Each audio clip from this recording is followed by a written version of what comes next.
Welcome back to King Subi's classroom. Uh, it's been quite some time, right? And we haven't done any grammar for a long time. And now this is not a grammar for the higher sections, okay? As I said, I will be mixing both together. But there is a sequence going on, okay? Like we started from the sentence, okay? We started with sentence family. And then from sentence family, we have already gone to sentence village, where we talked about the enhancers, essentials and enhancers. We divided the parts of the speech into two categories. Okay, we call the parts of the speech as sentence families village, and we put 8 categories of people that we would meet. And we said 3 of them are essentials and 5 of them are enhancers. I suppose you remember that context, right? So here now then we went to verbs. Verbs is one of the community, right? And then we have already seen verbs in detail. Verbs come under the essentials, the second essentials, and we have already seen verbs in detail. Alright, almost everything that we could say about verbs, I have already posted a video on that.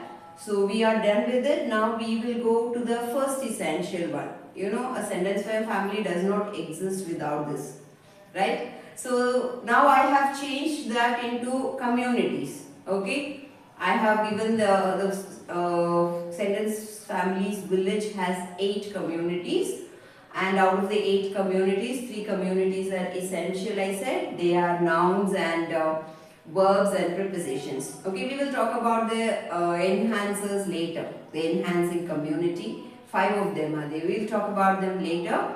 And out of the 3 essentials, we have already talked about the most important ones. You know, without action, there is no life. So the verbs are the acting community. So we have spoken about them without saying that they are the acting community. Now we are with the noun, okay, the naming community. So they name. And this community has 5 members. Okay, the naming community has 5 members. And all these 5 members do different roles. Now I have put only 4 here. Alright, there is no place for me. I think I have to extend my board a little more maybe. Alright, so there is no place, so I have put only 4 of them. And the 5th one I will tell you who it is. Okay, so the 5th one is a very special one, a leader, a true leader. Alright, so the first one I would call him as Mr. Elite. Okay, elite or elite, actually it's the elite community, that is how it is pronounced as. So Mr. Elite, okay, now this person is a very, you know, classy kind of a person. He wouldn't name anybody ordinary. He will only name special, you know, he will give names to, special names to people, places. So like, you know, like my name is Suguna. So I am named after, he has named me like that, okay. I am a proper noun, okay. So whenever there is a special name given to a person, it is proper noun, which it is done by Mr. Elite. Okay. Now Mr. Elite is who? What do you call in nouns? You call him proper noun. Okay. So he is Mr. Elite is Mr. Proper noun. Alright. And then if you understand this, okay, so you will understand what does he do. So I have given an example here. So he names cities, he names towns. You know, he gives special names to people, place, okay, even to mountains, rivers. You know, he names almost everything. Even the designation of a person, he names. Alright, so he does only that. Naming, giving special names to people, places, rivers, seas, oceans. You know, he is really classy, as I would say. And the second one is Mr. Socialist. Like, he is the most important one, okay. He is not choosy. He takes the whole thing. So whatever belongs to one category, like all the benches, if there are chairs, all the chairs he names as a mess chair. Okay, curtains. You know, he categorizes them and gives them names. So everything under the sky is named, alright? And it is named by Mr. Socialist, the common noun. He gives names to everything. He is not choosy like it. Okay, he doesn't choose. He gives names to everything. So all tigers all belong to, or you know, every tiger belongs to that category of tigers, that animal category. So every single animal category is given a special name, and he names everything under the sky. Alright? And after him comes the Mr. Philosopher. Okay? Mr. Philosopher is abstract now. Alright? He talks about, he names things which cannot be seen or cannot be touched, but we can feel it. You know, it is not just that we feel it, it can be like, it is there, it's a reality, it is out there. Something like air, you know, air is there, we are breathing it 24 hours of the day. We don't feel it at all, we never recognize it, we don't remember it. Because we cannot touch, because we cannot see it, doesn't mean that the air doesn't exist. It is there, it's a reality. Okay, so abstract Mr. Philosopher talks about things that are there, they are real. We can feel them, but we cannot touch or see them. Like one abstract noun could be God also. It's real, somewhere there's a master creator. We can feel his presence, his or her presence in our life, but we can't see, we can't touch. Alright, so Mr. Philosopher names those things which can be felt, which is real, but it can be felt, but we cannot be seen or touched by our senses. Our senses cannot absorb them, you know. So such things are named by Mr. Philosopher. So I have already given some examples, right? I have said God, then honesty, what do we call? A lot of things.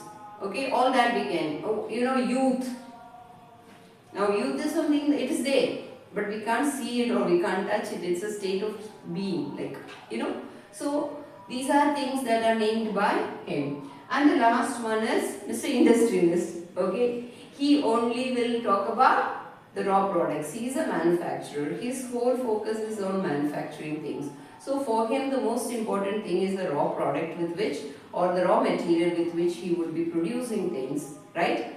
So he would be talking about, he would be only naming the raw products like cloth, wood, iron, you know, steel. Because with these they will be making things. Even clay.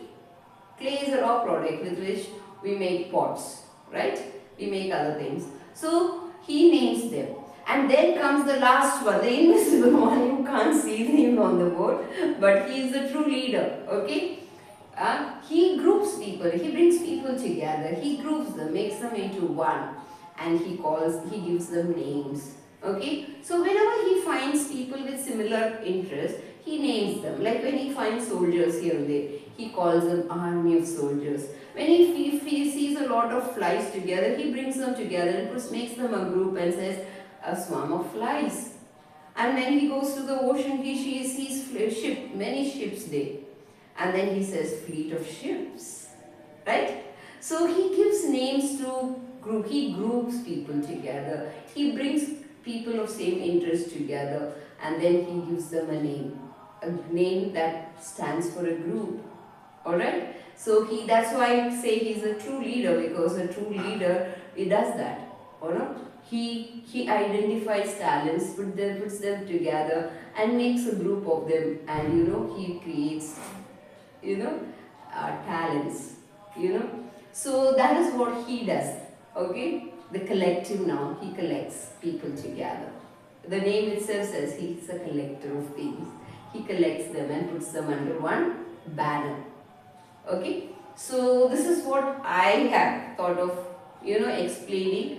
I don't know if all of you understand this style. If you do, please, if you give your feedbacks, it will be very, very important, helpful for me if you give a feedback to whatever I am saying. The style of my teaching, because I am making everything into a person. Okay, that's a style I have developed, and I will be very soon posting some shorts on this nouns. Okay, so see you in the next video. Bye bye. Keep watching, keep supporting. Thank you.